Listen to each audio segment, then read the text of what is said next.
Tervist kõigile, te vaatate Mõtlemaatikat. Täna kavatseme lahendada läbi 2024. aasta laia matemaatika riigieksami teise osa. Hoidke silmas, et minu lahenduskäigud võivad erineda sellest, mida on teile koolis õpetatud, kuid vastused peaksid meil samad tulema, sest need on kontrollitud harnamaterjalide lehelt.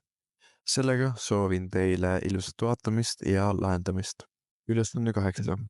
Punktid A, 9 ja 10 ja B asuvad ringjoonel, mille keskpunkt on B, X ja 3. Lõigu AB keskpunkt on M, 11 ja 7. Punkt 1. Arvutage ringjoone keskpunkt B, abtsiss X. Algselt tuleb leida meil punkt B. Oletame, et selle koordinaadid on X1 ja Y1. Kuna lõigu AB keskpunkt on M, saame selle leidmise valemit kasutada, et leida punkt B.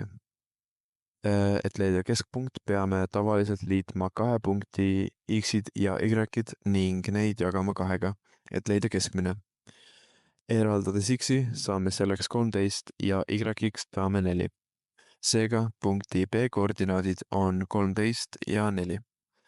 Järgmisena teame, et vektorid AP ja BP on võrdsed, kuna need on raadiused. Paneme mõlemad pooled ruutu, et kasutada ruutjuurt.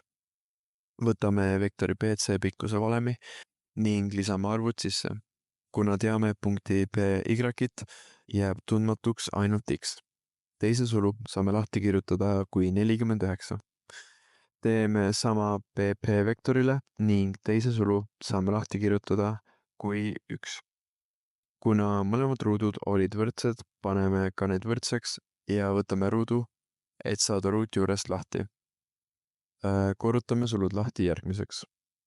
X-ruudud kaovad ära ning leides X-i saame selleks 5, seega punkti P koordinaadid on 5 ja 3. Teine punkt. Koostage võrrand sirgele, millel asub lõik AB.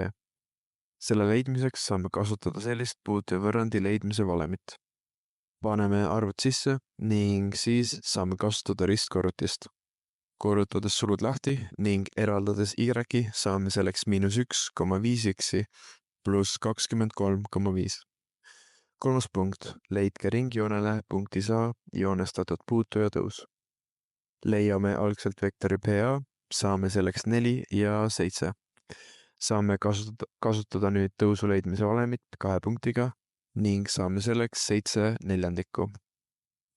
Teame, et risti olevate tõusude korrutis on -1. Eraldame siit teise tõusu ning pannes PA tõusu valemisse saame selleks -4 seitsmendikku. Seega, lõppvastus ülesandel on, et keskpunkti P abtsiss X on 5, lõigu AB sirge on Y võrdub -1,5 X pluss 23,5 ning puute ja tõus on -4 seitsmendikku. Ülesanne 9. Juturoboti tasuta versioon loob sekundis 8 sümbolit vähem kui selle roboti tasuline versioon.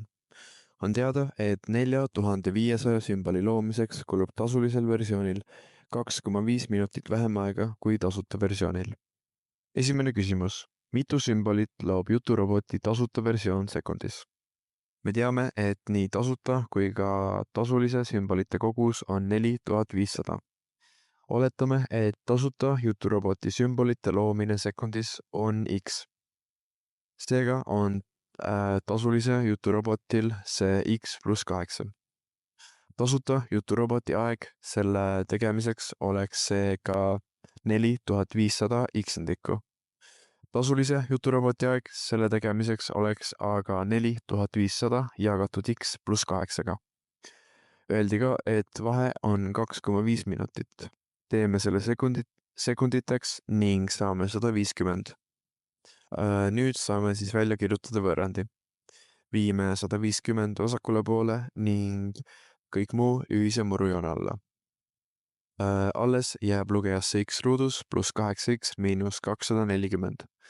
Kirjutame selle välja kui võrrandi süsteemina, et lugeja võib võrduda nulliga ning nimetaja ei tohi võrduda. Kasutades Vieta teoreemi saame X-ideks -20 ja 12 ning alt saame 0 ja -8, mis X-id ei tohi olla. Kuna sümbolite arv sekundis saab olla ainult positiivne, jääb selleks 12. Teine küsimus. Mitme protsendi võrra kulub tasulisel versioonil 4500 sümboli loomiseks vähem aega kui tasuta versioonil? Leiame algselt tasuta juturoboti aja, kasutades valemit, mis me ennem koostasime. Selleks saame 375 sekundit. Leiame ka tasulise juturoboti aja ning selleks saame 225 sekundit. Lahutades tasuta omast tasulise ning siis saame vaheks 150 sekundit. Kuna küsiti, kui mitme võrra tasulisel läheb vähem aega kui tasuta versioonil, jagame 150 tasuta oma ajaga ning korrutame siis ka 100%-ga. Vastuseks saame 40%. Seega lõppvastus ülesandel on, et tasuta versioon loob sekundis 12 sümbolit ning tasulisel versioonil kulub 40% vähem aega. Ülesanne 10. Püstprisma põhjaks on ristkülik, mille ümbermõõt on 12 sentimeetrit. Prisma külgserv ja pikem põhiserv on võrdse pikkusega. Punkt 1.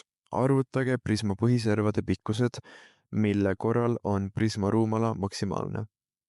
Joonis peaks tulema välja selline, kuna külgserv ja pikem põhiserv on võrdse pikkusega, on need tähistatud sama tähega. Teame, et ümbermõõt on 12 sentimeetrit. Kirjutame selle valemina välja ning eraldame siit näiteks külje B.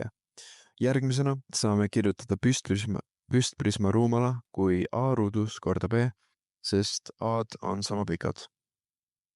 Lisame leitud B-valemi sinna sisse ning korrutame sulud lahti. Kuna tegu on ekstreemumülesandega, peame järgmisena võtma tuletise. Paneme selle võrduma nulliga ning toome sulgud ette 3 A-d. Seega saame, et A on kas 0 või 4 sentimeetrit.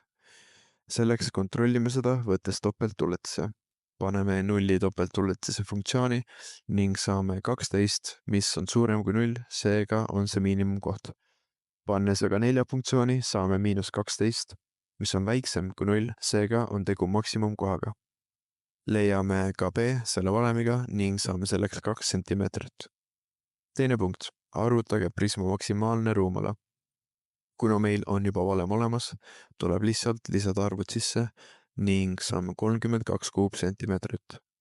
Seega lõppvastus ülesandel on, et prisma põhiservad on 4 ja 2 sentimeetrit ning maksimaalne ruumala on 32 kuupsentimeetrit.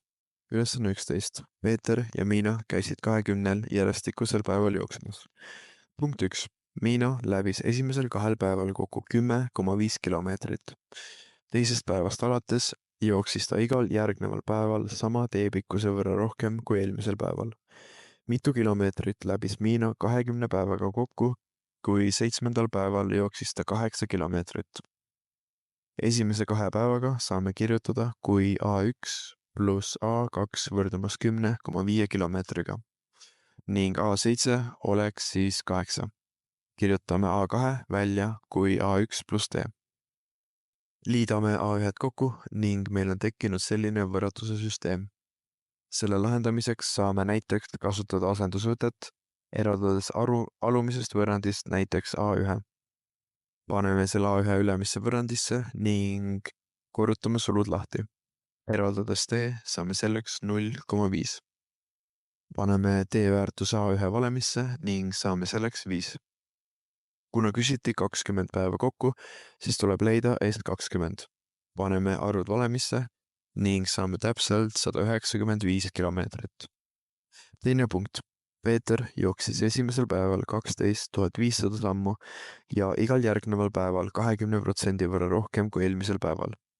Mitmendal päeval ületas Peeteri jooksusammude arv päevas esimest korda 31 000 sammu.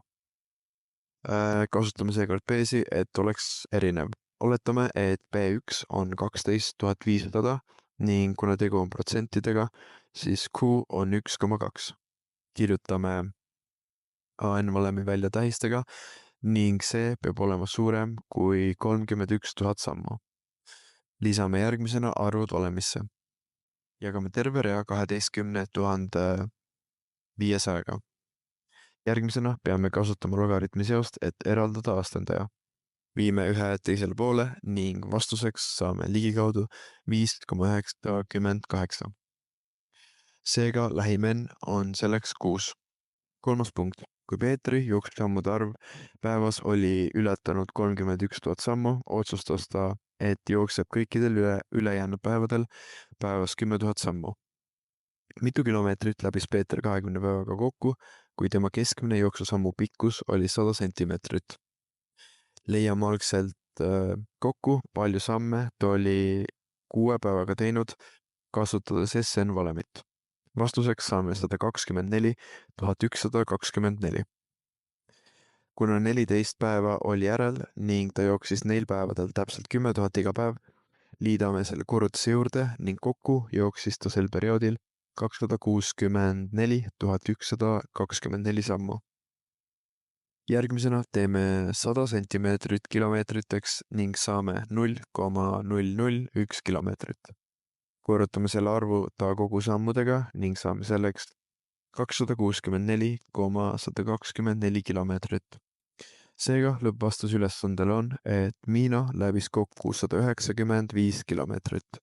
Peeter jooksis rohkem kui 31 000 sammu 6. päeval ning Peeter läbis 20 päevaga ligikaudu 264 kilomeetrit. Ülesanne 12. Püramiidi põhi on täisnurkne kolmnurk, mille üks kaatet on 2√3 detsimeetrit ja selle lähisnurk on 30 kraadi. Püramiidi kõik külgservad on ruutjuur 52 detsimeetrit. Arvutage püramiidi täpne ruumala. Joonis peaks välja tulema midagi sellist. Kuna teame nurka ja lähiskaatetit, saame kasutada tangentsi seost, et leida vastaskaatet ehk A. Selleks saame täpselt 2 detsimeetrit. Järgmisena kasutame Pythagorast, et leida C-külg ning selleks saame 4 detsimeetrit. Leiame põhjapindala täisnurkse kolmnurga pindala valemiga ning saame selleks 2√3 ruutdetsimeetrit. Et leida kõrgus, peame kasutama ümberringjoone raadiuse valemit. Eraldame sellest pindala valemist ümberringjoone raadiuse ning sisestame arvud valemisse ja saame 2 detsimeetrit vastuseks. Saame kasutada jällegist Pythagorast ühe külgserva ja raadiusega ning saame 4√3 detsimeetrit. Lisame arvud ruumala valemisse ning saame 8 kuupdetsimeetrit. Seega lõppvastus ülesandel on, et püramiidi ruumala on 8 kuupdetsimeetrit. Sellega saime teise osa eksami lahendatud. Ma loodan, et kõik oli arusaadav, kuid kui midagi jäi veel arusaamatuks, saad alati jätta kommentaariumisse oma küsimused. Kindlasti likeige seda videot ja visake kanalile tellimus, et näha veel selliseid lahendusvideoid. Video descriptionist leiate ka playlisti, kus on kõigi aastate lahenduse videod olemas, nii kitsa kui ka laiamad. Aitäh, et vaatasite seda videot ning edu lähenevatel eksamitel!